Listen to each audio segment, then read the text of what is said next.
communities to shoring up various developmental projects of Ethiopia, and its technological transfer is a matter which is filling the newspapers and the political sphere. In this regard, I'm going to spend some time with the Ethio-American Dagnachew Teshome to stay with us. Dagnachew, a very warm welcome to our program. Thank you for inviting me. Glad to be here. Let me take you back to the time that you left Ethiopia. What was it like? And also tell us a little bit about yourself. I left my country at the age of 17, fleeing the bullets of the Derg during the Red Terror. In the last 43 years, I've lived in the United States, mainly in California. And I have my wife, Hannah, and my 3 boys, Joshua, Menelik, and Aryam. I am a software engineer by training, but I prefer to call myself a human rights activist by choice. Now that you are visiting your home country, and based on your observations so far, if I asked you what has impressed you and saddened you the most, what would be your response? Well, one thing that impressed me the most is I would say the psychosocial makeup of the city dwellers, particularly in Addis. The traffic is one of the worst traffics I've seen anywhere. I've seen Mexico City, Tijuana, Europe and Brazil, but this traffic is absolutely horrific. But the calm of the people driving in this maze where you have like a fraction of an inch margin of error, but people are navigating, they are reading each other. It's almost like everybody is a psychologist, reading the next person and making sure that you utilize your space so efficiently. And in this over 2 months, I have not heard a single person curse or show their fingers, or this typical reactions like back home in California, we call it road rage. During the summer when it is hot and the traffic is so bad, people will be fighting, they get out of the car and they have fist fights, and there have even been incidents of people shooting each other. Yeah, it's called road rage. Here, in the last 2 months, I have not heard a single person curse another. If anybody did the cursing, it would be yours truly, and nobody else. And that impressed me the most. You asked me what I found to be so sad and unacceptable. Something that made me embarrassed for calling myself an Ethiopian is to see 9-year-old boys, 9-year-old girls sleeping on the streets, seeing these young girls with tiny little babies and begging. It shames me to see that.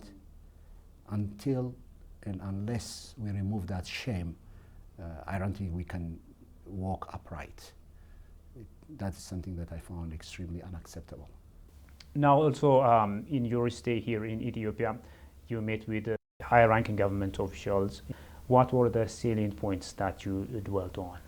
Since I was here already, I discussed with some friends of mine, and we prepared 3 different proposals. One of them had to do with leveraging the Ethiopian diaspora. This proposal was presented to the Ministry of Foreign Affairs. I had a long discussion prior to coming here with State Minister Ethio-American whom has been working with the diaspora diligently day and night, and strategizing with us, helping organize the diaspora, and not institutionalized, but on a personal level, using her office. She has been working with the diaspora.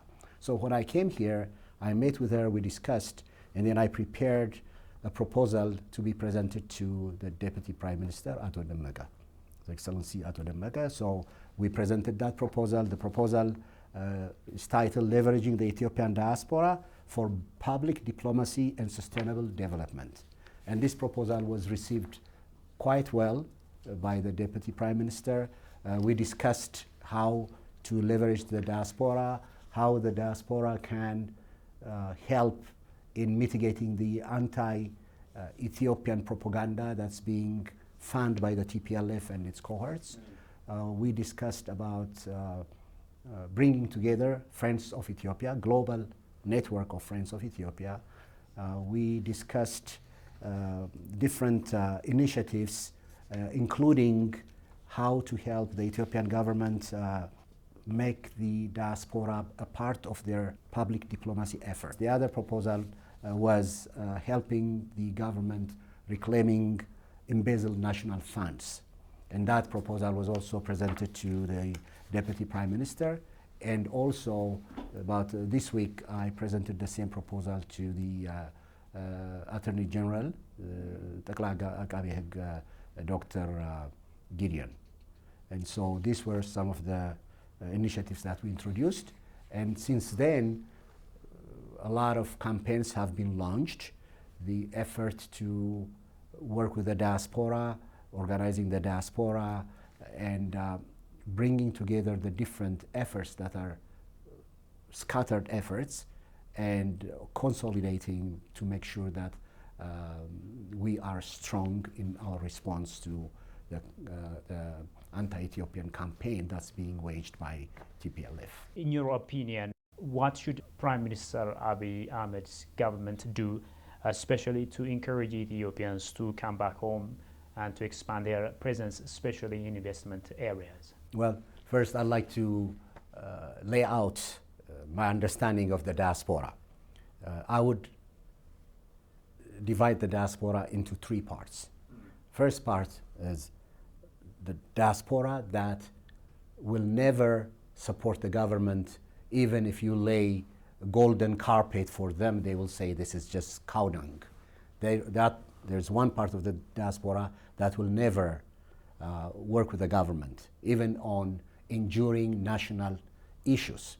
Then there is another part of the diaspora that provides critical support to the government, supports the government when the government does right, supports the government on critical, enduring national issues and concerns.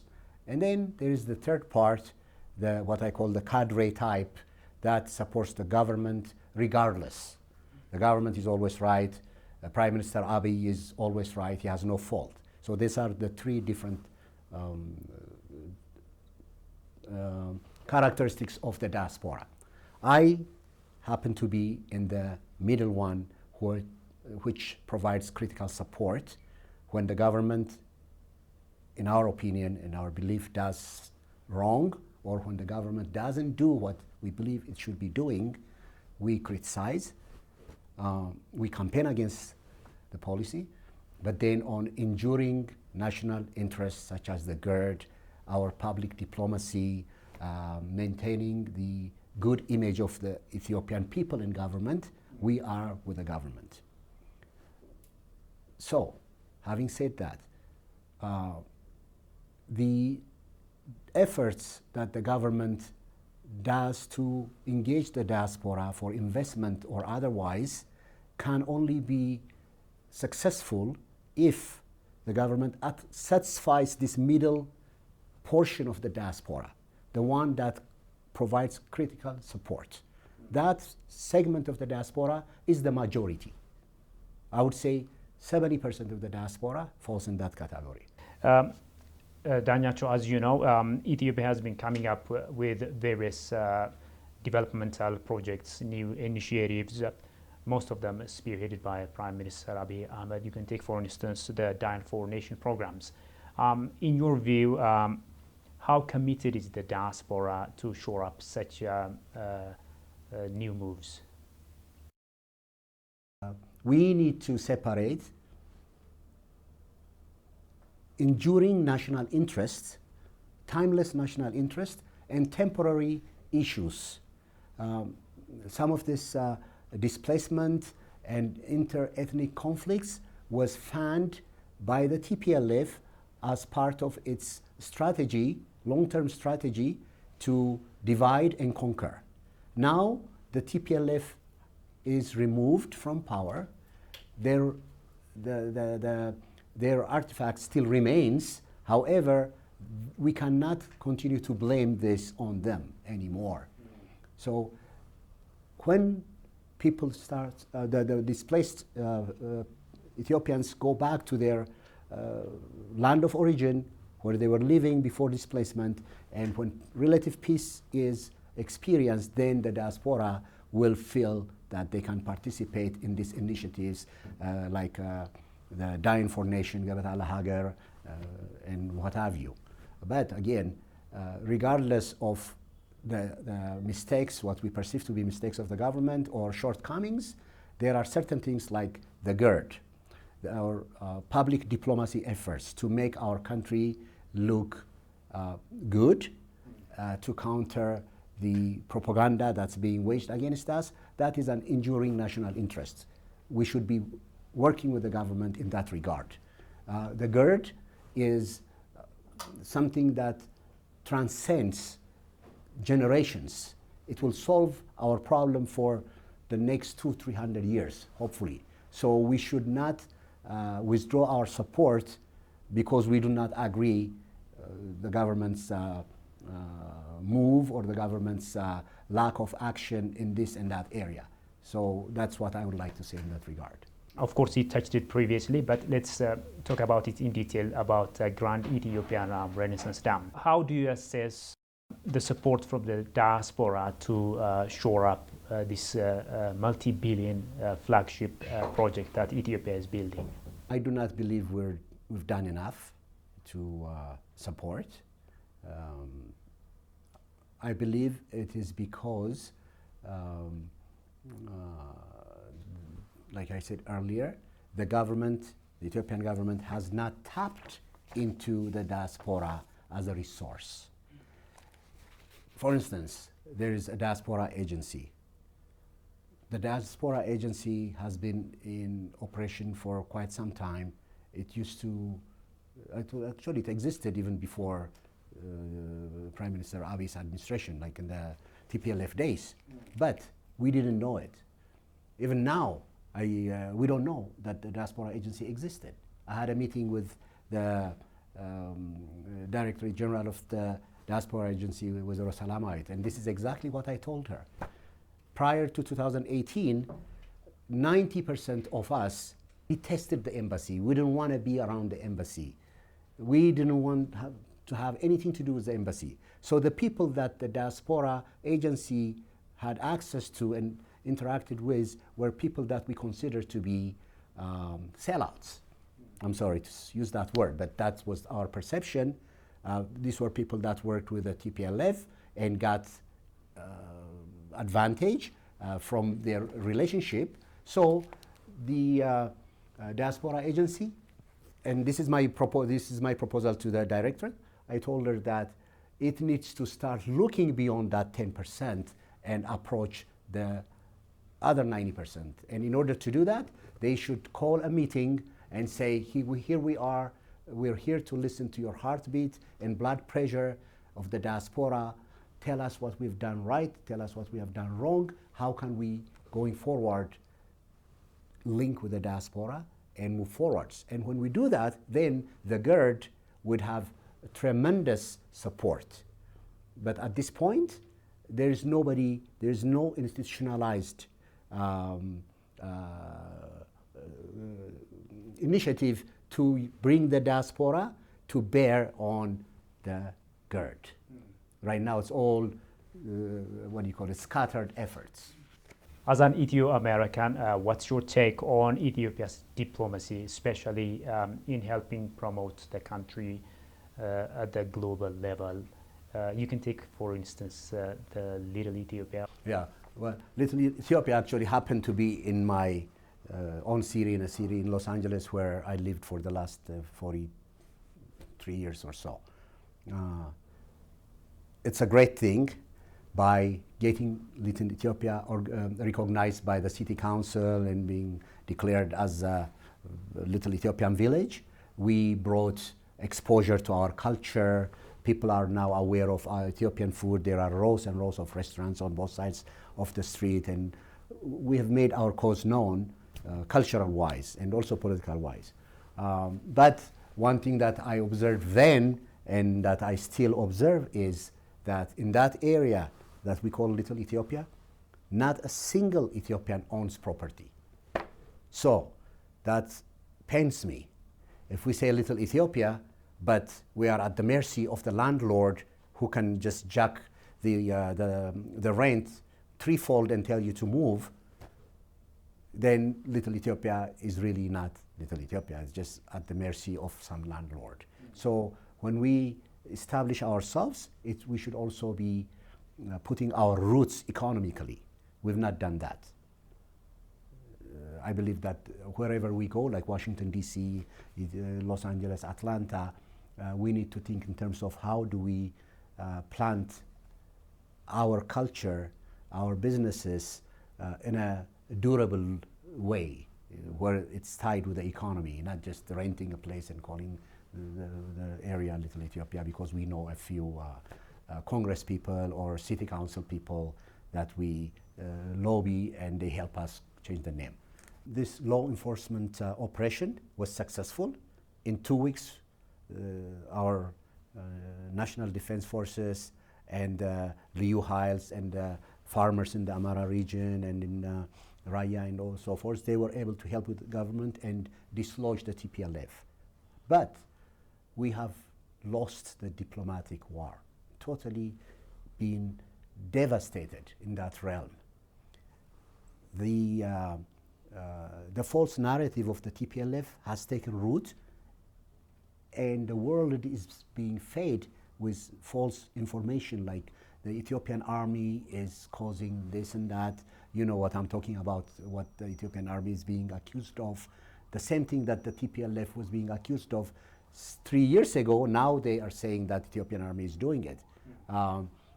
Their friends, people that they purchased, that they bought, like Martin Plaut and other Europeans, are fanning their false propaganda and taking this false narrative to even to the United Nations Security Council. That's where we're heading right now, and that is scary. We have the truth. It's the Ethiopian army that was betrayed, were slaughtered while they were asleep, and then that has been turned around, and now we're being accused of slaughtering, of committing genocide. Who committed genocide in Maikadra? I was in Maikadra 10 days ago. I interviewed people. I saw the mass graves. Okay, but then they have turned the table and they are saying the atrocities were committed against Tigrayans. Tigrayans are Ethiopians. They are an integral part of the country. They are the foundation of Ethiopia, and so Ethiopians and Ethiopian government cannot be committing genocide against the Tigrayan people. But that narrative is being taken as fact, and that is because we have failed in doing public diplomacy. We don't have friends that would tell the story, the truth about our side. So that's why one of the proposals that I mentioned earlier in the proposal that I presented to the Deputy Prime Minister is establishing a global network of friends of Ethiopia that we can tap into to help us tell the truth to the world. We've not done that. Let's also talk about the remittance flow. In your view, how do you evaluate the remittance flow, especially compared with other countries in Africa? The remittance flow, I believe, is significant. I believe there is $4 to $5 billion a year comes from the diaspora. That is significant. But then when that foreign currency comes into the country, how does it affect the government's ability to keep the foreign currency? Right now what I see is it's going through this black market, and so it's being used to transfer illicitly gained assets outside the country. So I don't believe it is helping much because of that. So the government, I believe, should find ways to bear on people's conscience. For instance, myself, in the last 2 months since I was here, actually from 2018 on, when I first came here, I have not spent a single dollar outside of the proper channels. Why? Because I want to help this government do the right thing. But if the government doesn't do the right thing, then people are going to say, why the heck? Why would I do that? And then they will start running around this alleys, changing their dollars through the black market. Another reason that I believe the diaspora is not cooperating in that sense, where the dollar that flows in is going through the proper channel, is because of corruption. Dagnachew Teshome, thank you very much for your wonderful perspective so far. Thank you, it's a pleasure. Well, the viewers, that was the Ethio-American Dagnachew Teshome talking to us in this edition of Addis Dialogue. Many thanks for your company so far, and till I see you with another program, it's goodbye from me, Shifar Aulako. Take care and stay safe.